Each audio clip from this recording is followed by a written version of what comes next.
Welcome back. Details announced today of the looming social media ban for under-16s. Joining me live is Shadow Communications Minister Melissa McIntosh. Thank you for your time. This has been announced today. What do you make so far of the details? Is it viable?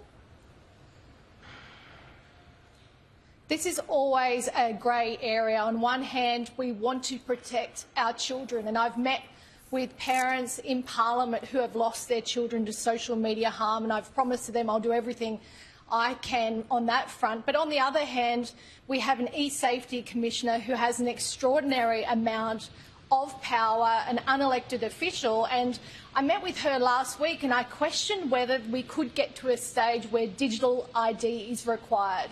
And she couldn't give me an answer. She actually does have the power to implement that. And in the report that was released today, it does show that if all other measures fail, we could get to a stage where people do need to show some form of digital ID. So I've got a lot of questions around that. I think many Australians don't want to get to that stage. But as I said, on one hand, we really want to protect our kids, but we've also got this debate about adults and the freedom to do what they want to do online. Would there be a logic, though? I mean, increasingly people live a large part of their lives in the online world. We accept we need digital IDs, or IDs I should say, in the physical world. If you want to get into a pub, for example, show an ID. So is that going to seem less of a difference to future generations? And if we want to keep people safe, maybe that's the best way? There is keeping children safe online, and we know that there's abhorrent content, and we don't want any child exposed to that or inappropriate content, bullying. This is how we've got to this place right now. But there is also the question around forcing people to show identification. I haven't met a single Australian that says, yes, please, can I show, give my ID over to a multinational tech company? Where are they going to store that data? And I have a big question around data storage and the protection of Australians' information. So that's where the questions are around the protection of people's privacy. What about facial ID? Basically every Australian, I would hazard to guess, already uses this via their smartphone, and people aren't up in arms on where that might be being used. So would that be a logical path to take? Part of the report that the e-safety commissioner has released is around inference or some form of identification, and it's going to be up to the tech companies how they do that, I believe. But when it comes to actual information, that whether it's a healthcare card, any form of digital identification, that's where we step over the mark, and there will be a lot of questions around the protection of data. So it sounds like, at this stage, a no to any form of digital ID, but you'd be open to facial recognition with assurances on how the data is stored. Is that a way to sum up your position on this at the moment? Well, no, not necessarily. There's question marks around facial identification as well.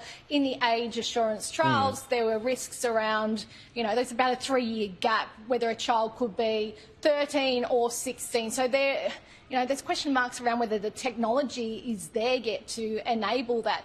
And you've got to remember, this is about protecting kids, not policing adults online. So we've got to be very clear on what the intent of this policy is. You agree with the aim, so how would you do it if you've got issues with all the ways we've spoken about so far today? I think it's not up to me about how I would do it. We've committed, it was a Peter Dutton policy, so we have made a commitment to this policy and the intent behind it around keeping children safe. But never at any point did we say we would move to digital ID. And that's where my question is to the e-safety. No, but I'm just asking how you would do it. She's an unelected Let's say you official. won't do digital ID. What's a better way? Because you're pretty across this now. Because this is where we're going. Yeah, as I said to you, at this stage it's a moot point, because we are going to a stage on the December 10th where kids under 16 won't be allowed to go online. But what I'm saying now is that I'll be holding the government and the e-safety commissioner to account in not overstepping the mark. She does have the powers to implement digital ID, and we do not want that. All right. It's sort of easier to, as you say, hold someone to account if you're not saying your preferred method and just saying all the methods are bad. Anyway, we'll know more soon. You've got a bit to say about communications sovereignty and the importance of data centres. Do you believe that could be the path for nuclear power in Australia? Because Australians rejected it effectively as a means to replace coal, and there was a bit of uncertainty about when it would come in. Would that be something you think would be more palatable for Australians? I think we're at a fork in the road when it comes to our sovereignty, and that includes communications. We currently have our data stored in foreign servers. We have foreign satellites in our skies. We are giving our AI away to foreign big tech companies. I want our data stored here at home for the Australian people. But what does data require, those big data centres? They require power. And that's either power into the local grid, some renewables, batteries, even diesel. And in some countries, tech companies are now looking at small modular nuclear reactors. And I think we should be considering that in the mix. All right. And I did want to ask you finally about Andrew Hastie. So he's effectively said if the coalition keeps its support for net zero, he'll be out of a job. That's a threat to quit and cause instability, isn't it? Well, aren't we lucky that we live in a democracy, and Andrew isn't breaking any conventions by stating his position on this policy. And what he's doing is he's representing his community. And that's what I do. We've got similar communities. He's obviously been out and about discussing this with his people. I'm going through a process of doing that right now. But we haven't landed in a policy position within our party. So he's set his position. When I get to mine, I'll be able to take that through the process. And that process is really important. So you said similar communities. Would you also consider your position if the coalition sticks with net zero?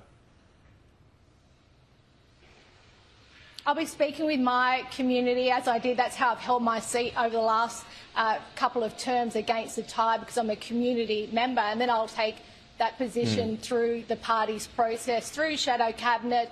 We've got a policy committee right now. There's a lot of work being done, and I'll let the process run its course. So you'd be more inclined to be part of the process and then get on board with the decision, rather than say you'd consider your position?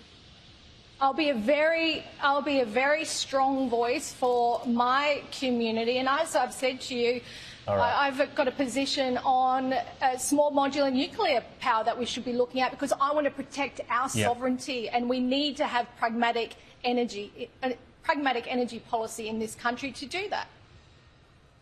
Melissa McIntosh, appreciate your time today. Thank you.